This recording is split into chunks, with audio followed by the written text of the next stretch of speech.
Una po muna, isang mapagpala at magandang umaga po sa inyong lahat. Bago pong lahat, batiin po muna natin ang isa't isa ng isang mapagpala at magandang umaga. Good morning, magandang umaga po, magandang umaga sa inyo.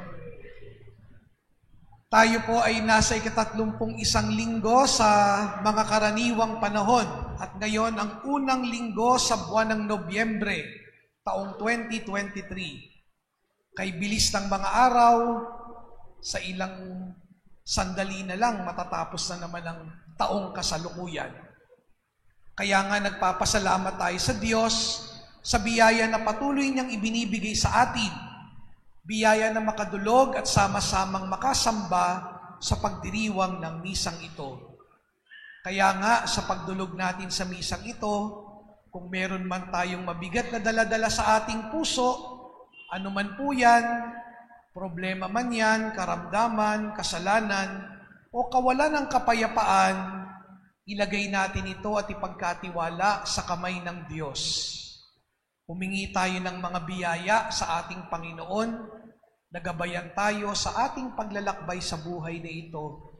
Gabayan tayo ng Panginoon, pabalik sa Kanya. Kaya palakpakan po natin ang ating Panginoon.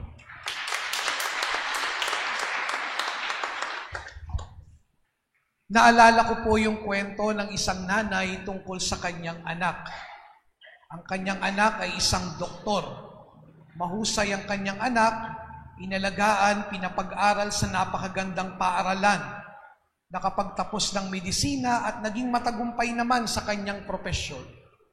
Subalit, sa hindi inaasahang pagkakataon, yung kanyang anak ay nagumon sa bisyo, lalong-lalo na yung bisyo ng pagsusugal sa kasino.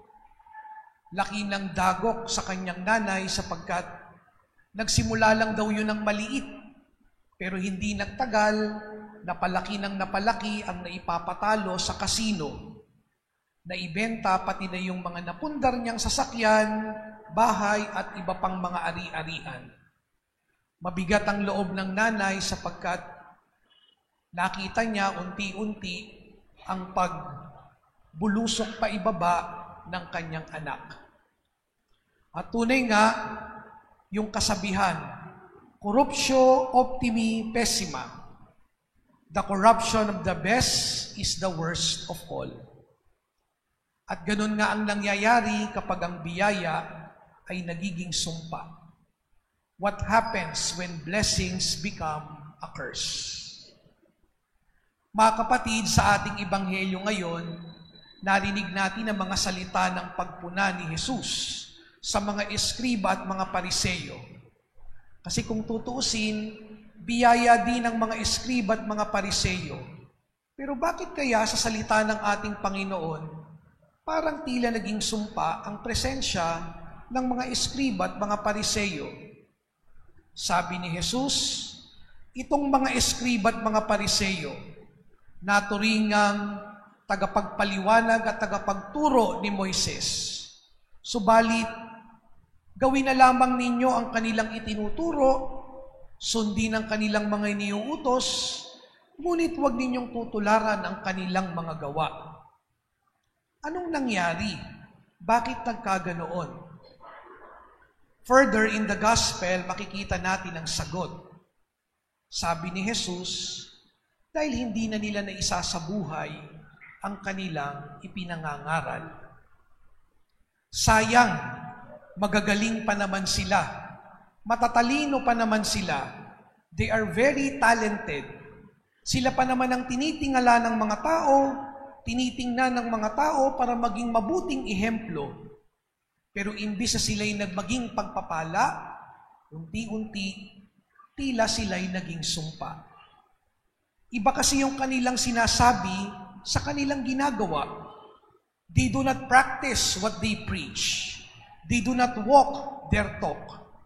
Hindi na nagtutugma ang kanilang sinasabi sa kanilang ginagawa. And worst of all, napakahigpit pa nila. Hindi na nila magawang gawin ang sinasabi nila sa kanilang sarili. Marahil, mayroon din silang pagpunang ginagawa sa iba sa depekto ng iba, pero hindi nila nakikita ang sariling pagkukulang at kasalanan. Magaling sa salita, pero kulang sa paggawa. Meron ba kayong kilalang ganyan?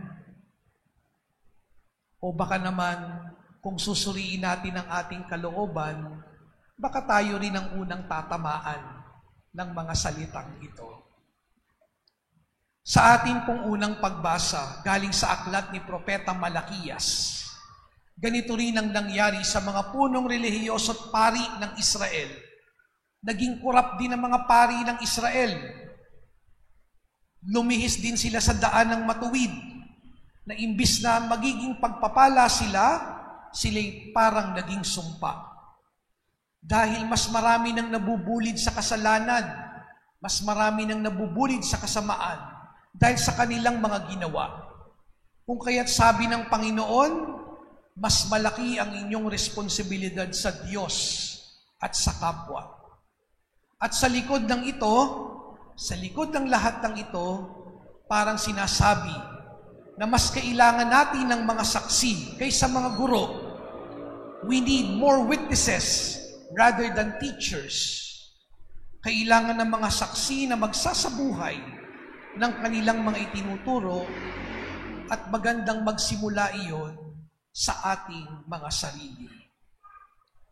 Kaya nga mga kapatid, napakatindi ng hamon ng Ebanghelyo para sa linggong ito. Tinitingnan na magandang suriin natin ang ating mga puso. Dahil kung nangyayari yan sa mga religious leaders ng Israel, pwede din yang mangyari sa ating panahon. At baka nga nangyayari yan sa ating panahon. Nangyayari yan sa mga taong pinagkatiwalaan ng poder na mga laga sa kapakanan ng iba. Pero dahil hindi nila ginagampanan ng kanilang misyon, talaga namang imbis na nagiging biyaya, nagiging sumpa. Kaya nga nakalulungkot kapag ang isang paring katulad ko ay nangangaral ng katotohanan, katarungan, pagpapatawad, pero hindi nyo nakikita sa akin ang mga salitang yan. Napakatinding dagok niyan sa ating komunidad. O kaya naman sasabihin ng magulang sa kanyang mga anak, masama ang magbisyo, pero nakikita ng mga anak ang kanilang mga magulang na naunang nagbibisyo. O kaya may nagsasabi na magsisimba ko tuwing linggo at magiging tapat ako sa aking mga religious obligation. Pero nagiging malupit naman at masakit naman magsalita sa kanilang mga kasambahay at maging sa kanilang mga katrabaho. O di kaya naman, may mga taong maraming opinyon sa iba, pero yung opinyon na iyon na ginagamit sa iba, kapag ia-apply na sa sarili, ay hindi kayang tanggapin at hindi makitang i-apply sa kanyang sarili. This is the worst form of blindness, pagkabulag. Mga minamahal kong mga kapatid, sa misang ito, let us pray that we be healed from this form of blindness. Because sometimes we are not even aware, or sometimes we deny, or we choose not to practice what we preach. We do not walk our talk. Hindi natin na isasabuhay ang mga bagay na lumalabas sa ating mga bibig. Minsan pa nga, mga kapatid, nakikita na ito ng mga nakapaligid sa atin, maliban sa atin. At kapag ang isang tao ay bulag, anong magandang gawin? Magpaakay, magpagabay, makinig, sumunod, maging mapagpakumbaba at simulan ang pagbabago. Yan ang tunay na disposisyon, ang tamang disposisyon ng puso ng isang taong nabubulagan sa kanyang sarili. Dahil kagaya nga ng sinabi sa wakas ng Ebanghelyong ito, Ang pinakadakila sa lahat ay dapat maging lingkod. Ang nagpapakataas ay ibababa, at ang nagpapakumbaba ay itataas. In the end, humility is seeing oneself in the light of truth. Pansinin ng mga hindi namumuhay sa katotohanan, sila ang may pinakamalaking pagkabulag sa buhay. Kung mababa ang loob na harapin ang totoo at mabuti, makikita natin ang ating kapwa sa paraang nakikita ito ni Jesus. Lord Jesus, you know the truth. You know our truth. Give us the courage to see ourselves, to see myself as you see me, so that in your humble gaze, I will see my sins, I will see my shortcomings, I will see my blindness, so I may repent wholeheartedly and embrace the truth and reality of myself. Amen. Sa ngalan ng Ama at ng Anak at ng Espiritu Santo.